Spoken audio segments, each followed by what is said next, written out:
और ये इतनी बड़ी समस्या है कि लोगों को पता नहीं है कि हर 10 में से एक आदमी इससे कभी न कभी लाइफ टाइम में ग्रसित होता है। हर 10 में से एक।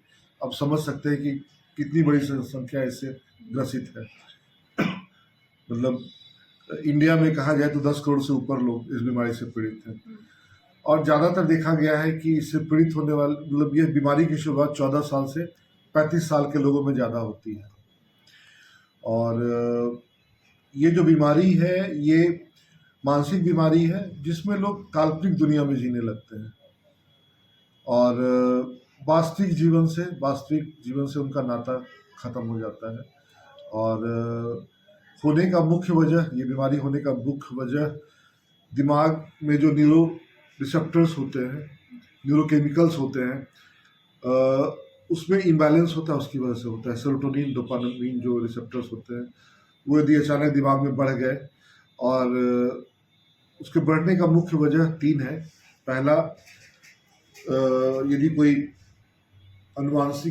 ये एक अनुवांशिक बीमारी भी है। यदि परिवार में कोई इस बीमारी से पीड़ित है तो बच्चों में होने की संभावना ज़्यादा होती है। दूसरा, इन्वायरमेंटल फैक्टर, यदि स्ट्रेस ज़्यादा है लाइफ में, पढ़ाई का स्ट्रेस हो सकता है, काम का स्ट्रेस हो सकता है, पैसे का स्ट्रेस हो सकता है। और थर्ड, नशे का अत्यधिक उपयोग यदि कोई कर रहा है, खासकर गांजा, भांग, ये इस टाइप का नशा, वैसे लोगों में ये बीमारी होने के चांसेस बहुत ज़्यादा होते हैं। इस बीमारी का मुख्य लक्षण है शक होना, किसी के आचरण पे शक होना, या कोई मुझे मारना चाह रहा है, कोई मेरे खाने में कुछ मिला दिया है, बेवजह शक, इसका कोई आधार नहीं है। अब कोई बच्चा अपनी माँ पे शक करे तो ये बेवजह शक ही होगा। तो अब ये बेवजह शक होना, हेलुसिनेशन होना कि जैसे कोई भी चीज़ें अभी प्रेजेंट नहीं है लेकिन वो दिखाई देना, या काल्पनिक आवाज़ें सुनाई देना, या टेस्ट, कोई भी मुंह में अचानक बहुत अच्छा टेस्ट आ जाना। लेकिन हाँ, ये चीज़ ध्यान रखना कि कभी एक बार हो गया तो उसको वो बीमारी नहीं है।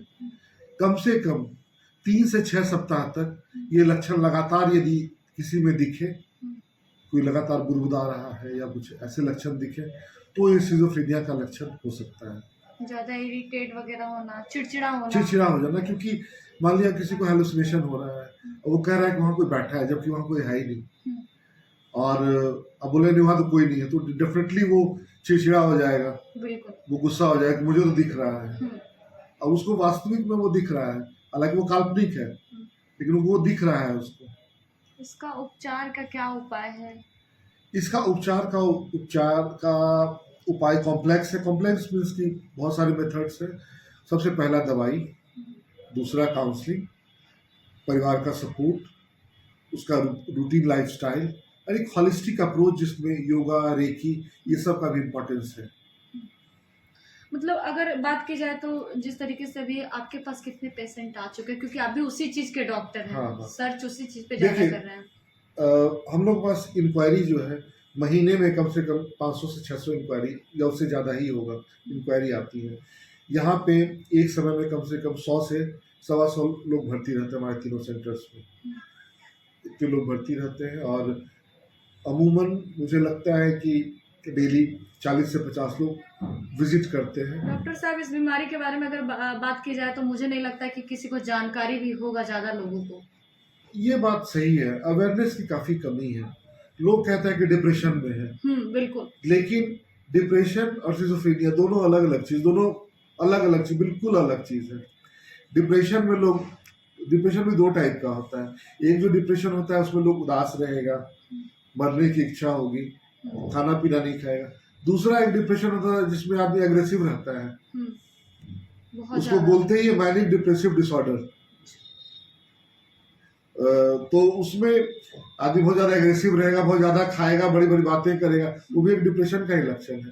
तो ये तो डिप्रेशन हो गया और ये बिल्कुल अलग हो गया।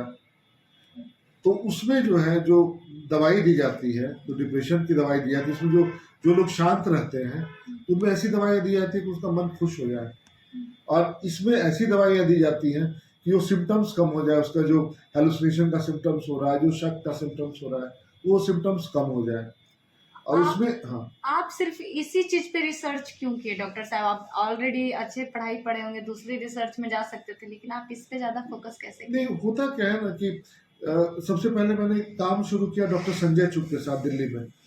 और हालांकि उस समय मैं वो बाहर विजिट करते थे तो उनके पेशेंट्स को जो होता था देखता था, तो मुझे ये लगा कि बाकी बीमारी में तो आप एक आदमी का इलाज करते हैं, लेकिन इसमें आप 10-15 लोगों का इलाज कर देते हैं, क्योंकि परिवार में यदि कोई इस बीमारी से पीड़ित है तो अकेला आदमी बीमार नहीं पड़ता, उसके साथ रहने वाले सारे लोग बीमार हो जाते हैं।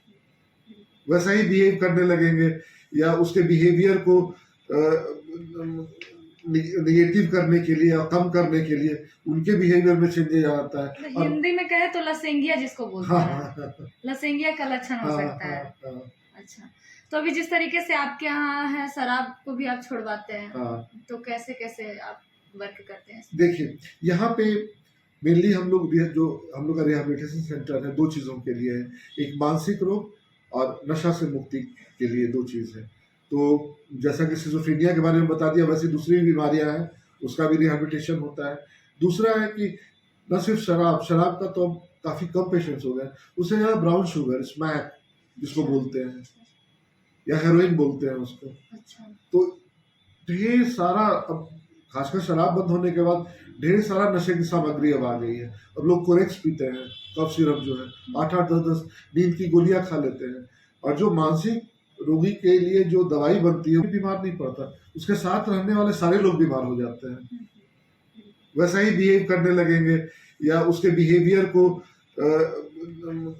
निगेटिव करने के लिए या कम करने के लिए उनके बिहेवियर में चेंजेस आता है। तो हिंदी में कहे तो लसेंगिया जिसको बोलते हाँ, हैं, हाँ, लसेंगिया का लक्षण हो हाँ, सकता है। हाँ, अच्छा, तो अभी जिस तरीके से आपके यहाँ है, शराब को भी आप छुड़वाते हैं, हाँ। तो कैसे कैसे आप वर्क करते हैं? देखिए, यहाँ पे मेनली हम लोग जो हम लोग का रिहैबिलिटेशन सेंटर है, दो चीज़ों के लिए है। एक मानसिक रोग और नशा से मुक्ति के लिए दो चीज़ है। तो जैसा कि सिजोफ्रेनिया के बारे में बता दिया, वैसे दूसरी भी बीमारियां हैं, उसका भी रिहैबिलिटेशन होता है। दूसरा है कि न सिर्फ शराब का तो अब काफ़ी कम पेशेंट्स हो गए, उससे ज़्यादा ब्राउन शुगर, स्मैक जिसको बोलते हैं, या हेरोइन बोलते हैं उसको। अच्छा। तो ढेर सारा, अब खासकर शराब बंद होने के बाद ढेर सारा नशे की सामग्री अब आ गई है। अब लोग कोरेक्स पीते हैं, कफ सिरप जो है 8-8, 10-10 नींद की गोलियां खा लेते हैं।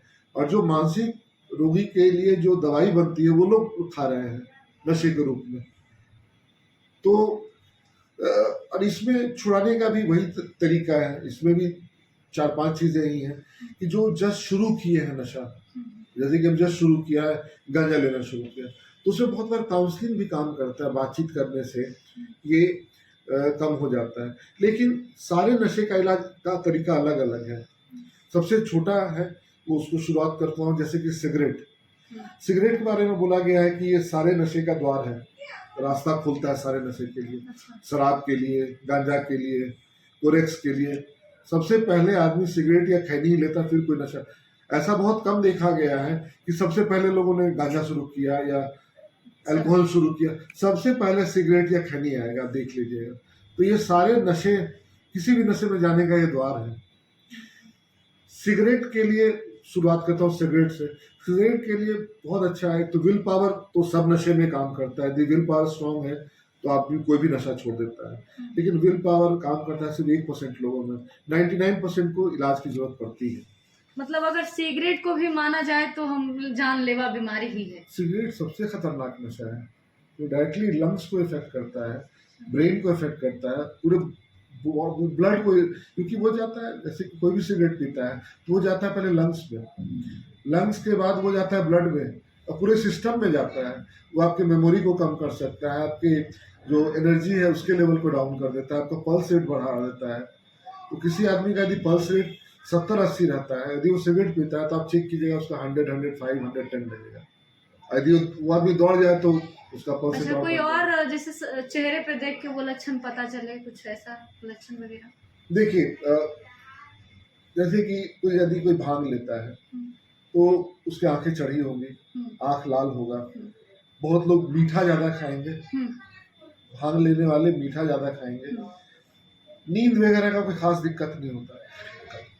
और जो लोग ब्राउन शुगर लेते हैं, स्मैक लेते हैं, उन लोगों को वो लोग ज़्यादातर एक बार लेने के बाद सीधे सो जाएंगे 10 से 15 घंटे तक, खाना नहीं खाएंगे, गुस्सा ज़्यादा आएगा।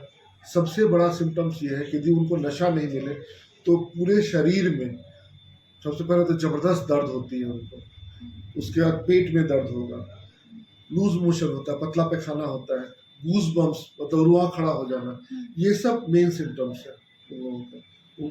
यदि उन लोगों को ऐसा लगता है कि यदि नहीं दिया मुझे मिलेगा तो मैं मर जाऊंगा। तो सिजोफ्रेनिया वर्ल्ड डे आज ही क्यों मनाया जाता है, इसके बारे में कुछ? बस इस दिन को चुना गया, ऐसा कोई खास नहीं है, बस इस दिन को चुना गया 24 मई को बनाने के लिए।